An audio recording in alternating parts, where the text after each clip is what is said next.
My child, do not speak to strangers who carry no shadow. Do not eat fruit that grows between the roots of the ìrókò tree.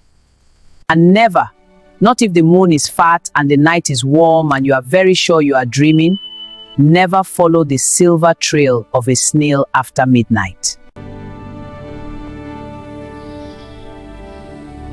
In the village of Ìgbàlà, mothers taught their children 3 truths before they taught them anything else. Do not speak to strangers who carry no shadow. Do not eat fruit that grows between the roots of the ìrókò tree. And never, not if the moon is fat and the night is warm and you are very sure you are dreaming, never follow the silver trail of a snail after midnight. The trail was rare. Most children never saw it. It appeared once in a generation, perhaps less. A faint luminous thread winding through the red dirt of the village paths, catching no light because there was no light to catch, yet glowing all the same, the way a memory glows inside a closed eye.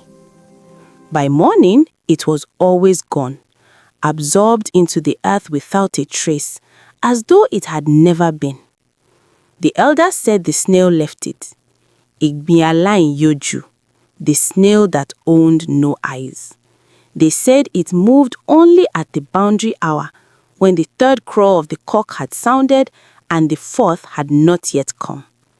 In that sliver of time, between one world and the next, it laid its trail like a question only certain people were fated to answer. They said it had no eyes because it had no need of them. It did not look for its destination, it already knew. Àṣàké was 12 years old when her mother died, and the laugh went with her. Not the body. That they buried properly, wrapped in white cloth under the àgbàdo tree at the edge of the compound, with the right prayers and the right palm wine poured into the earth and the right silence held for the right number of days. It was the laugh that stayed missing. Àṣàké's mother had laughed the way a sudden rain falls, without warning, flooding everything, leaving the air sweet and clean afterwards. It was the first sound Àṣàké remembered, the last sound too. Her mother had been laughing at something the neighbor's goat had done on the morning the fever came, and by nightfall she was no longer laughing, and by the 3rd day she was no longer anything at all. People said grief was a heaviness. For Àṣàké, it was the opposite, a lightness, the specific lightness of something missing, the way a room feels different after you remove an object you'd stopped noticing. The laugh had been so constant, she hadn't understood it as a thing until it was gone. Now she knew. It had been the weight that held her to the ground. Without it, she drifted. She was drifting on the night she saw the silver trail. She had not been able to sleep. She rarely could those first months. She had come outside to sit on the cold step and listen to the night jars, and there it was, beginning at the foot of the ìrókò tree at the compound edge, threading between the water pots, winding away down the narrow path that led to the forest. She knew what it was. Every child knew what it was. She followed it anyway.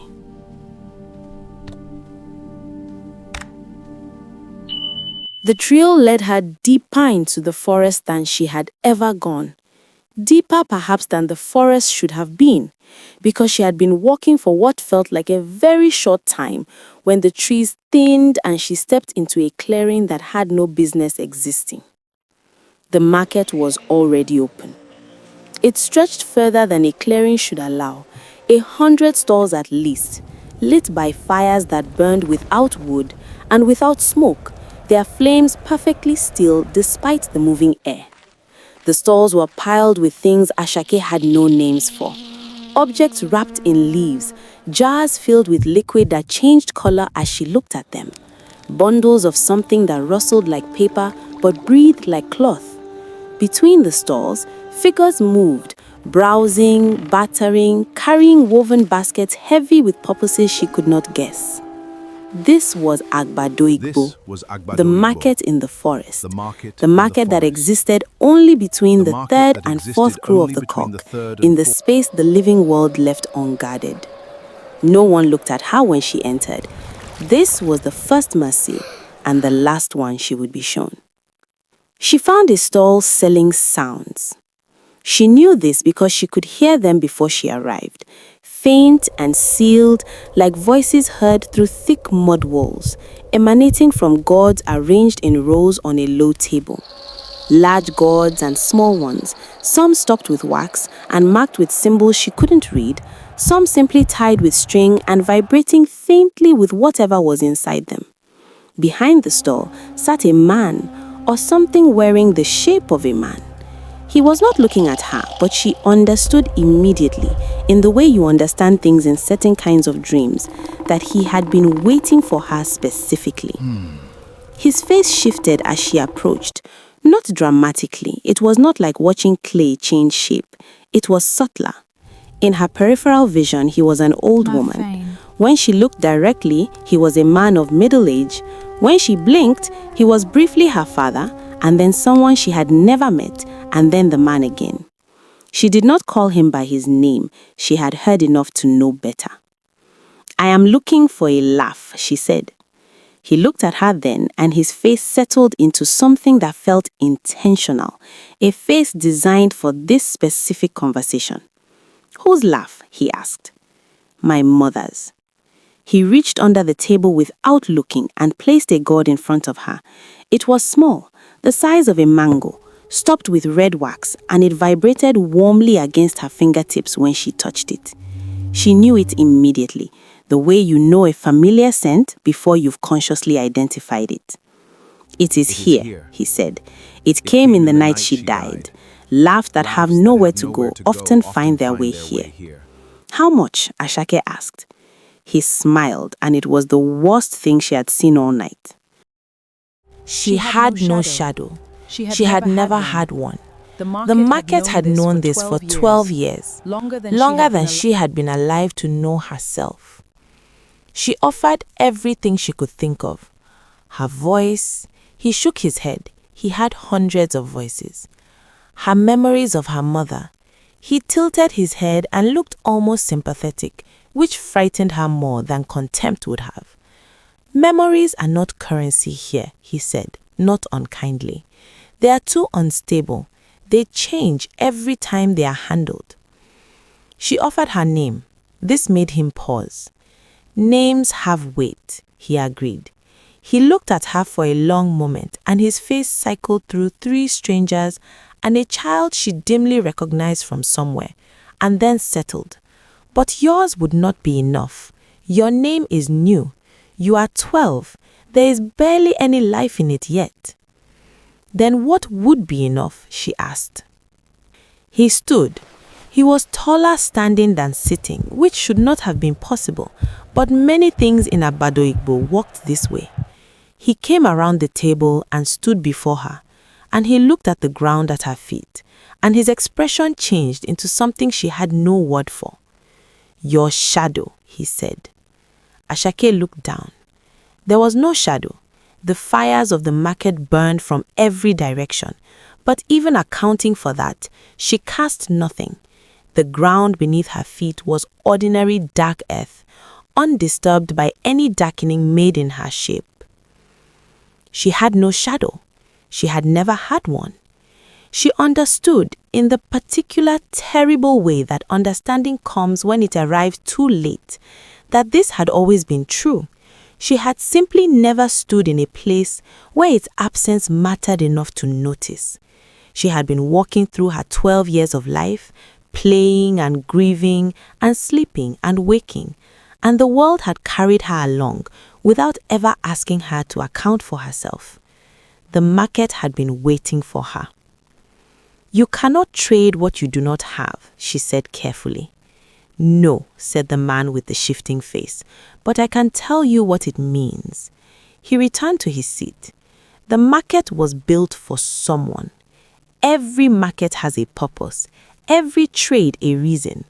Àgbàdo Igbo was built for a child who came to it willingly, carrying nothing, nothing borrowed, nothing stolen, not even a shadow to leave behind.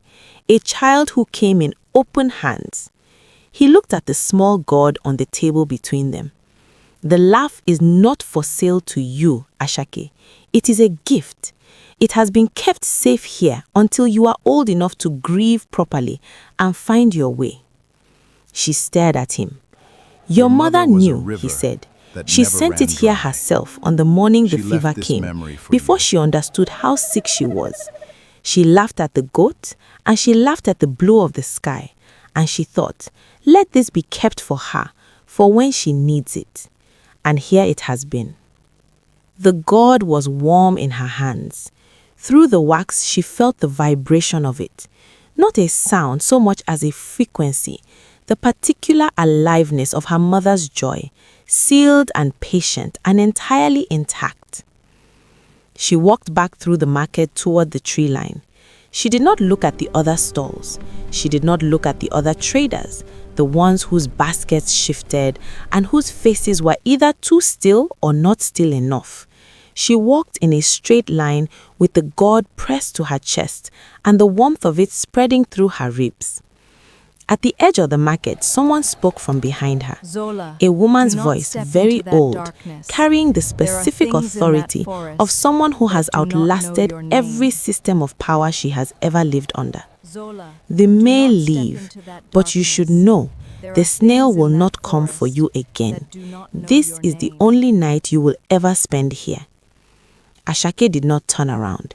She had the feeling very strongly that if she turned, she would see the woman's face, the Mama Aro, the keeper, and that the face would be one she recognized, and that this recognition would cost her something she was not prepared to pay.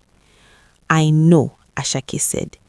You are not afraid, the voice observed. I am very afraid, Àṣàké said, but I am going home. She stepped into the trees, and behind her she heard the market beginning, very slowly, to dismantle itself. The fire snuffing out one by one, the traders folding their wares, the whole strange architecture of the place, returning to wherever it went in the long hours between one night and the next. The fourth crow sounded, just as her feet found the red dirt path of the village. She did not open the gourd that night. She set it on the mat beside her sleeping place and lay down and looked at it in the dark. And for the first time since her mother's death, she slept a full and dreamless sleep, the kind that leaves you weightless in the morning. She opened it at dawn, when the light was still orange and the village was beginning its slow waking, and the àgbàdo tree outside was loud with birds. She pulled the wax stopper with her thumbnail and held the opening to her ear. It lasted only a few seconds, the full-throated, helpless, flooding laugh, her mother's voice in its most alive form, filling her ear and the space behind her eyes and the hollow in her chest that had been empty for a year. Then it faded, as all sounds do, into the air, where it joined the birds and the morning wind and the distant noise of someone already working at the far end of the compound. It did not bring her mother back. She had not expected it to, but it brought something she had not known was missing alongside the grief, the memory that her mother had been happy, that she had been the kind of person who laughed until she had to wipe her eyes, that the last morning had contained, alongside everything terrible that followed, something genuinely and irreducibly joyful. That was what had been stolen, not by death, which takes what it must, but by the particular cruelty of grief, which edits its subject, flattens them, strips the color from memory until you can barely remember the living person inside the loss. The laugh restored that color. It said she was real and full and glad, and she loved you enough to put this somewhere safe. Àṣàké never told anyone where she had been. Not her father, not her grandmother, not the girl at the next compound who was her closest friend. Some things, she understood, belong only to the person who lived them. She grew up, She was as not children afraid of do, the dark. into someone her mother She would would walk not the forest entirely path have alone, recognized at and would dusk, nonetheless have been without proud of. hurrying. She became She known was in the known in the village for a village for a particular particular quality. quality. She was not She was afraid not of the afraid of dark. the dark. Not performatively, not as a boast, She but was in not a afraid of genuine, the born dark. deep way that She people would walk noticed the without forest being able to path explain. alone, She would at walk the dusk, forest path alone without at dusk hurrying. without hurrying. She would sit She was outside known in the long after village for a everyone else had particular gone in. quality. She never seemed to She need was to not flee the afraid of the quiet the dark. night made. In her old age, the children of the village Please, came to will you ask tell her us about the the story of snail. the giant She had snail? become one of those people that It had children's a sense shell have crossed that a held the distance color others of have the not. oldest earth. She always gave them the same answer. Do not follow the Do trail, not she follow would the say, trail. and her eyes would hold something behind the warning, something warm and undisclosed, unless you have nothing left to lose. The children never quite meant what she meant. This and was its as it own should time. be. The understanding was not for them, not yet, not unless the snail found them, in its own time, in the lightless hour between one world and the next, its trail burning silver in the dirt, patient as grief, patient as love, moving without eyes toward whoever had been waiting for it all along.